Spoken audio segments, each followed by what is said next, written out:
자, 청년들에게 20만 원의 월세를 지원해주는 2026년 청년 월세 지원 사업의 신청이 시작되었습니다.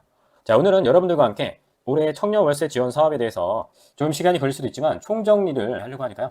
함께 해주시면 감사하겠습니다. 마지막에는 이제 FAQ도 한번 같이 살펴보도록 하겠습니다. 자, 여러분들은 과연 이 청년 월세 지원 사업의 지원 대상이 될까요? 궁금하시다면 계속 함께 하시죠. 자, 일단 청년 월세 지원 사업에 지원을 받기 위한 조건에 대해서 한번 알아보겠습니다. 청년의 나이는 만 19세부터 34세인데요. 이건 1991년생부터 2007년생이라고 나와 있습니다. 그리고 여기에 부모와 별도 거주한다는 내용이 있죠. 즉 부모님하고 같이 사는 분들은 해당이 안 되고요. 그리고 별도로 거주하시는 이 청년이 혼자 살든 혹은 배우자나 다른 동거가족이 있든 간에 그 모든 사람들이 모두 주택을 소유하지 않아야 지원 대상이 됩니다. 쉽게 말해서 만 19세에서 34세 부모님과 따로 사는 무주택자 청년을 대상으로 하는 사업입니다. 자, 그런데 모든 청년을 대상으로 이제 지원이 되지 않는 것은 바로 이 소득 기준이 있기 때문인데요. 물론 소득뿐만이 아니라 옆을 보시면 아시겠지만 재산도 있습니다. 자, 기준 중위 소득을 가지고 판단을 하는데 청년 가구는 60% 이하여야 하고 원가구는 100% 이하라고 되어 있죠. 자, 이 원가구라는 건 본인을 포함해서 이제 부모님이나 그런 직계혈족을 말하는 거고요. 또 재산 같은 경우에는 청년 가구는 이제 1억 2,200만 원, 원가구는 4억 7천만 원 이하의 재산이어야 매월 20만 원, 그리고 2년 동안 지원을 받을 수 있습니다. 자, 그럼 기준 중위 소득 60%가 대체 어느 정도냐? 라고 이제 궁금해 하실 수 있는데, 그건 조금 뒤에 이제 살펴보기로 하고요. 그에 앞서 지원 제외 대상을 좀 살펴보도록 하겠습니다. 일단 청년이 부모와 이제 따로 살기 때문에 아마 집을 뭐 임차했을 거 아닙니까? 왜냐하면 주택 소유자라면 어차피 지원 대상이 아니기 때문에 이 임차를 하는데 만약에 그 임차 대상이 가족이라면 해당 사항이 되지 않을 수가 있습니다. 그 기준을 보면 이제 부모나 형제 자매까지 해서 이제 이촌인의 혈족이 기준이거든요. 또 배우자가 있다면 배우자의 이촌까지 포함입니다. 그렇기 때문에 집주인이 가족인 경우엔 이런 점을 이제 주의하셔야 할 것이고요. 그리고 이 공공임대가 있습니다. 이 공공임대가 뭐냐? 뭐 아시겠지만 이 LH 같은 곳에서 이제 임대를 하는 경우에는 공공임대입니다. 즉 그냥 민간인, 그러니까 일반 사업자. 결국 이런 민간 임대만 지원 대상이라는 점 기억하시고요. 또 이 중복수혜도 이제 제외 대상입니다. 이 중복이라는 건 헷갈리실 수가 있는데 이 청년월세 지원 사업이 국토부 즉 이제 중앙정부께 있고 또 이제 지자체에서 별도로 하는 경우가 있거든요. 그렇기 때문에 이런 혜택을 받으신 분들은 제외가 됩니다. 이 사업이 이제 계속 사업으로 변경이 되긴 했지만 기존의 한시적 사업일 때도 보셨기 때문에 익숙하실 거예요. 뭐가 익숙하냐? 이 사업 같은 경우에는 이제 원가구라는 개념이 등장하죠. 이 원가구라는 건 본인을 포함하여 이제 일촌인의 이제 직계혈족을 말하는데 그렇기 때문에 여기서 직계혈족이기 때문에 만약 부모님이 뭐 이혼을 하셨다고 하더라도 뭐 상관이 없습니다. 두 분 다 나의 부모님인 건 여전하죠. 그렇기 때문에 그분들의 이제 소득과 재산이 평가가 됩니다. 자, 그런데 뭐 뒤에서 얘기하겠지만 이 청년 가구만 보는 경우가 있어요. 즉 원가구의 소득과 재산을 보지 않는 경우가 있는데 이런 경우에는 본인만 소득과 재산이 된다면 지원을 받을 수 있기 때문에 아무래도 조금 더 선정이 되기가 좋겠죠. 자, 이게 34세 청년까지 이제 얘기를 하기 때문에 배우자가 있는 경우가 있을 수 있고요. 또 뭐 이제 이혼을 했을 수도 있고 또 자녀가 있을 수도 있지만 어쨌든 간에 이 모든 사람들 본인과 함께 살고 있는 가족을 포함한 게 청년 가구고 따로 살고 있는 이제 일촌인의 직계혈족을 원가구라고 한다. 가끔 헷갈리시는 게 청년 가구하고 원가구를 별도로 보는데 청년 가구는 원가구에 포함이 됩니다. 그렇기 때문에 만약에 청년 가구가 1인이잖아요. 그리고 부모님이 2인입니다. 그럼 원가구는 2인이 아니라 3인이 되는 겁니다. 자, 그럼 가장 궁금해 하실 것으로 생각이 되는 기준 중위 소득을 한번 보도록 하겠습니다. 자, 이 기준 중위 소득은 이제 보건복지부에서 이제 발표하는데 검색해 보시면 쉽게 찾을 수 있죠. 다만 좀 자료가 많아서 좀 짜증 나실 수가 있는데 국가법령정보센터 가셔서 이제 행정규칙에 기준 중위 소득이라고 검색을 하면 쉽게 찾으실 수가 있습니다. 뭐 아시는 분들은 아시겠지만 이제 복지 사업 같은 거에 많은 기준이 됩니다. 자, 그래서 지금 1인 가구의 기준 중위 소득 100%는 약 256만 원이죠. 그런데 청년 가구는 이 중 60%, 즉 0.6을 곱한 금액만 이제 적용이 됩니다. 그래서 1인 가구라면 153만 원이라는 게 되는 거죠. 다른 사업과 헷갈릴 수도 있는데 기본적으로 청년월세 지원 사업 같은 경우에는 뭐 따로 청년이 일을 해야 한다라는 뭐 그런 조건은 없었습니다. 자, 그래서 만약에 부모님을 포함한 원가구가 3인이라면 지금 100% 이하 소득은 535만 원이겠죠. 또 4인이면 649만 원 이하여야 월세 지원이 된다는 것이죠. 자, 그런데 여기서 이 소득을 어떻게 계산하는지에 대해서도 조금 알아야 되는데요. 이 소득이 뭐 이제 월급을 그대로 쓰느냐 또 그런 것도 아니기 때문에 이런 사업 같은 경우에는 이 소득을 평가하는 방법이라든지 그런 걸 제대로 알고 있어야 내가 정말 지원 대상인지 아닌지를 확실히 알 수 있습니다. 자, 앞에서 제가 왜 그런 말을 했냐면 청년월세 지원 사업에서는 이제 월급이 전액 반영이 되지 않기 때문인데요. 이게 무슨 얘기냐? 쉽게 말하면 공제가 있다는 얘기입니다. 이 공제가 무슨 뜻이죠? 공제는 이 뺀다는 얘기입니다. 뺀다. 그렇기 때문에 뭐 여기서 바로 이제 보여주고 있는데 근로소득하고 사업소득 같은 경우에는 30%의 공제 혜택이 있습니다. 즉 내 소득의 70%만 적용이 되기 때문에 만약 내가 200만 원의 소득이 있다고 치면 얼마죠? 네, 140만 원이 되는 겁니다. 그리고 140만 원이라고 하면 아까 전 1인 가구 기준으로는 기준중위 소득 60% 이하가 되는 거죠. 자, 그리고 이 소득 자체가 뭐가 있는지도 이제 조금 얘기를 해야 되는데 너무 많이 얘기하면 또 이제 지겨우실 수가 있으니까 간단하게 말씀을 드리겠습니다. 일단 본인이 일을 합니다. 직장을 다니면 근로소득이고요.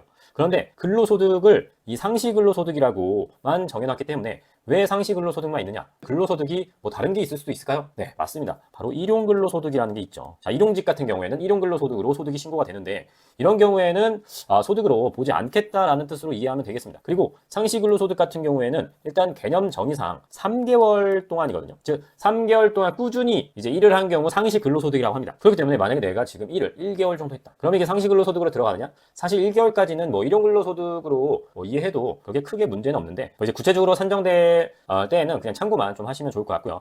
그리고 이 사업소득입니다. 이 사업소득 같은 경우에 이 기타 사업소득이라고 되어 있어서 좀 헷갈리실 수 있는데 원래 사업소득은 이제 농업사업, 어업사업, 임업사업이 있거든요. 그거를 제외한 게 다 기타 사업소득이기 때문에 이 여러분들이 생각하는 사업소득은 다 기타 사업소득입니다. 그렇기 때문에 뭐 자영업자 아니면 뭐 인터넷에서 무슨 사업소득이 있다. 그러면 이제 그분들 같은 경우에도 70%만 반영이 되는데 근로소득은 매월 소득이 있지만 이제 사업소득은 1년의 소득으로 평가를 해야 되잖아요.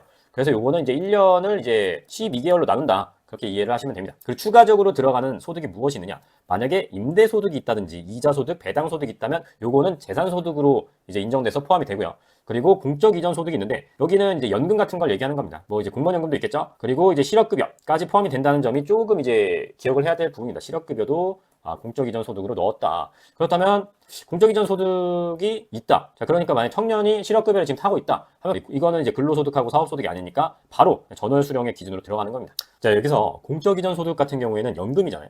혹시라도 이제 부모님이 퇴직하셔서 뭐 연금을 받고 있다 하시면 부모님의 소득을 평가할 때 좀 고려를 해봐야 된다는 겁니다. 즉 원가구 이제 소득을 할 때 좀 고려가 된다는 점 이해하시면 되겠습니다. 자, 그리고 우리가 이제 청년월세 지원 사업을 신청할 때 소득재산 신고서라는 걸 내게 되어 있습니다. 그런데 소득재산 신고서를 보시면 음영이 쳐져 있고 공적 조회를 한 게 이제 반영이 된다 뭐 이런 안내가 되어 있는데요. 말 그대로 여러분들이 소득재산 신고서에 쓴 금액과 공적 조회를 해서 나온 금액이 있으면 공적 조회한 금액으로 이제 평가를 할 거니까 요거는 그렇게 크게 신경을 쓸 필요는 없습니다. 그러면 이런 생각이 또 듭니다. 공적 자료로 조회되지 않는 소득과 재산은 그럼 신고를 안 하면 뭐 그건 본인 선택이긴 하지만 만약에 나중에 이제 탈이 난다면 그것도 본인이 책임을 지셔야겠죠. 요거는 무슨 얘기냐면 직장인이라고 하겠습니다. 직장인의 소득을 어디서 확인하느냐 뭐 그런 얘기인데 1순위는 바로 이제 건강보험공단에 신고되는 보수월액입니다. 이 보수월액은 비과세 금액을 뺀 금액이 됩니다. 그래서 만약에 뭐 식대가 20만 원이 있다면 그 20만 원은 빼집니다. 요 1, 2, 3, 4순위는 사실 거의 다른 것과 동일합니다. 이 보수월액하고 이제 기준소득월액이 거의 비슷하다고 볼 수 있는데 요거는 이제 천원 단위에서 이제 정리를 하던가 아무튼 그래서 조금 차이가 있습니다.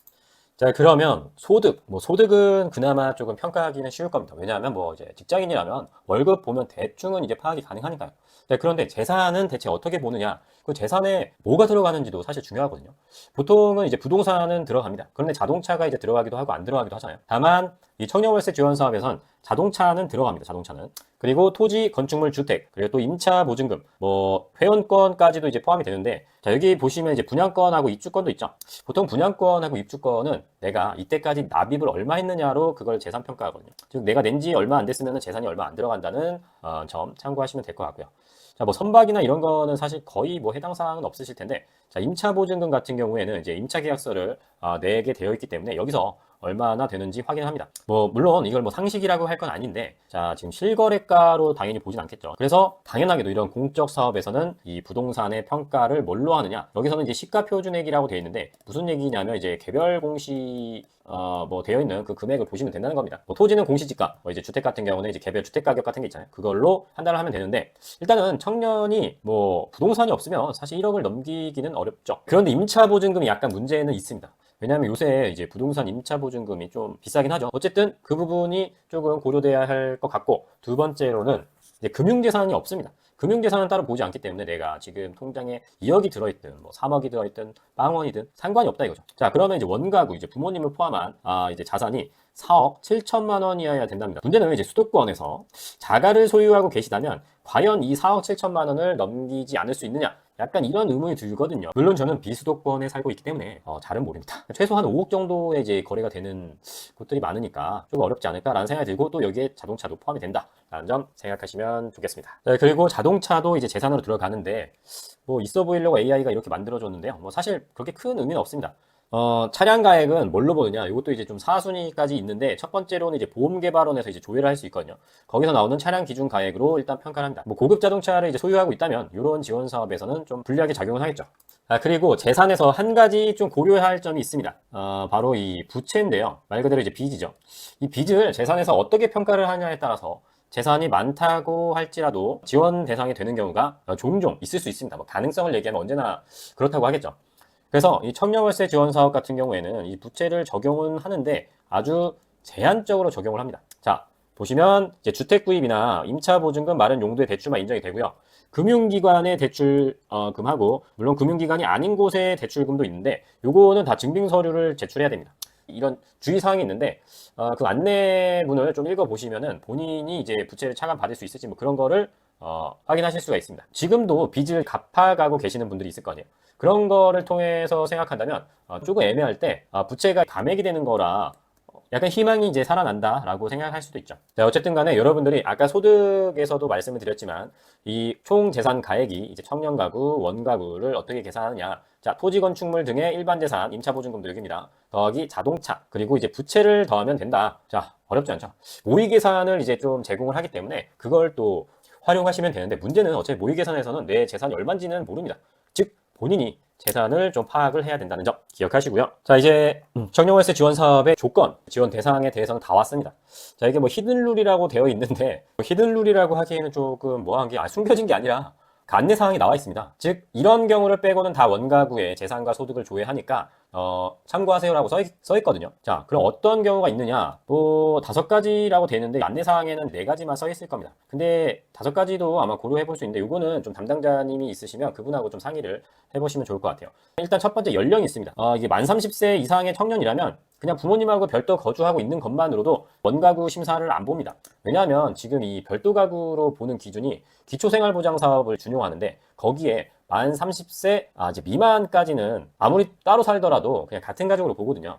자, 그런데 혼인, 그리고 이제 이혼, 즉 혼인 경험이 있거나, 그리고 지금 자녀를 이제 양육하시는 분들, 즉 여기에 미혼부, 미혼모라고 되어 있죠. 자, 이런 경우에는 당연히 이제 청년 가구의 소득과 재산만 봅니다. 그런데 이것 외에 조금 확인해 볼 필요가 있는 게, 자, 아까 말씀드렸다시피 30세 미만은 아무리 따로 살아도 부모님하고 같은 가구로 보는 게 기본인데, 만약에 청년이 일을 합니다.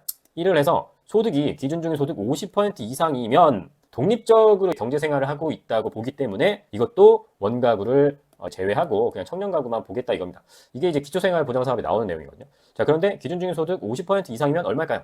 한 120 몇만 원이겠죠? 왜냐하면 아까 이제 1인 기준 중위소득 100%가 250만 원 정도였으니까, 어쨌든 그 정도 이상의 소득이 있으면 이제 따로 봅니다. 자, 그렇기 때문에 지금 30세 미만이시라면 아르바이트를 통해서 이런 소득이 있다는 걸 증명을 하시면 되겠습니다. 자, 그리고 5번째는 이제 이 월세 지원 사업 서류를 보면 이제 가정해체 관련 소명을 하는 서류 같은 게 있거든요. 기초 이제 수급자 선정할 때 비슷한 내용이 있습니다. 그래서 만약에 원가구가 있으면, 자, 원가구라는 게 뭐예요? 나랑 일촌 직계열 쪽이잖아요.